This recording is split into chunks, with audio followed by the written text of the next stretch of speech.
পানি পান করাতে গিয়েও পান করালো না। এর চাইতে নেক্কারজনক ঘটনা বাংলার জমিতে কোনো আইন শৃঙ্খলা বাহিনীর হাতে ঘটেছে বলে আমার মনে হয় না। এজন্য ভাই আমি একটা কথা সবসময় বলি যে পুলিশ আসলে কখনোই জনগণের বন্ধু নয়। পুলিশের ব্যানারে লেখা থাকে যে পুলিশ জনগণের বন্ধু, এটা একদম মিথ্যা কথা। এই 26 তারিখের যে ফিলিস্তিনের পক্ষে বা ইসরায়েলের বিরুদ্ধে যে বিক্ষোভ সমাবেশ হয়েছিল, সেই সমাবেশের পর একজন আলেমকে দুর্বৃত্তরা আক্রমণ করার পর তিনি আহত হয়ে পড়েন। তিনি আহত হওয়ার পর পুলিশ ওনাকে হসপিটালে না নিয়ে তেনাকে জেল হাজতে নিয়ে যায়। সবচেয়ে দুঃখের বিষয় হচ্ছে এখানে যে যখন গাড়িতে করে নিয়ে যায় পুলিশ, তখন একজন পুলিশ ওনাকে পানি দিতে চেয়েছিল। পানির বোতলটা মুখের কাছাকাছি নিয়েছিল ঠিকই, কিন্তু তারপরেও পানি পান করতে দেয়নি, আবার বোতলটা ফিরিয়ে আনে।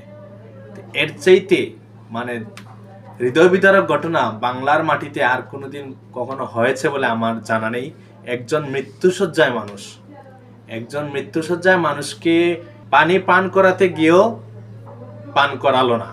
এর চাইতে নেক্কারজনক ঘটনা বাংলার জমিতে কোনো আইন শৃঙ্খলা বাহিনীর হাতে ঘটেছে বলে আমার মনে হয় না। এজন্য ভাই আমি একটা কথা সবসময় বলি যে পুলিশ আসলে কখনোই জনগণের বন্ধু নয়। পুলিশের ব্যানারে লেখা থাকে যে পুলিশ জনগণের বন্ধু, এটা একদম মিথ্যা কথা, সম্পূর্ণ মিথ্যা কথা। কারণ পুলিশ হচ্ছে ক্ষমতার গোলাম, ক্ষমতার বন্ধু। আপনি দেখেন, এর আগে পুলিশ ফ্যাসিস্ট সরকারের গোলাম ছিল, এখন আবার কোনো ক্ষমতাসীন দলের গোলামি করছে। আসলে পুলিশ কোনো আওয়ামী লীগের গোলাম নয়, বিএনপির গোলাম নয়, জামাতে ইসলামীরও গোলাম নয়।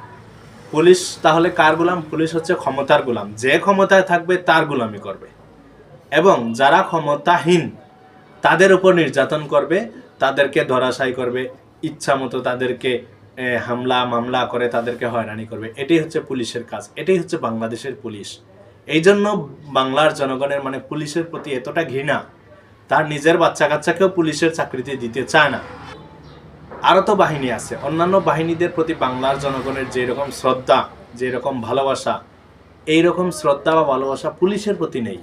কারণ পুলিশ সবসময় চামচামি করতে ব্যস্ত থাকে, পুলিশ সবসময় ক্ষমতার গোলামি করতে ব্যস্ত থাকে। একজন আলেমের মৃত্যুশয্যায় থাকা অবস্থায় তিনি পানি পান করাননি, এই নিন্দনীয় ঘটনার তীব্র নিন্দা জানাচ্ছি, এবং এই পুলিশের আইনের আওতায় এনে উপযুক্ত বিচারের দাবি জানাচ্ছি। এছাড়াও যে দুর্বৃত্তরা একজন আলেমকে এইভাবে গণপিটুনি দিয়ে হত্যা করেছে, তাদেরকেও আইনের আওতায় এনে উপযুক্ত বিচারের দাবি জানাচ্ছি। আজকের ভিডিওটি এই পর্যন্তই। আল্লাহ হাফেজ।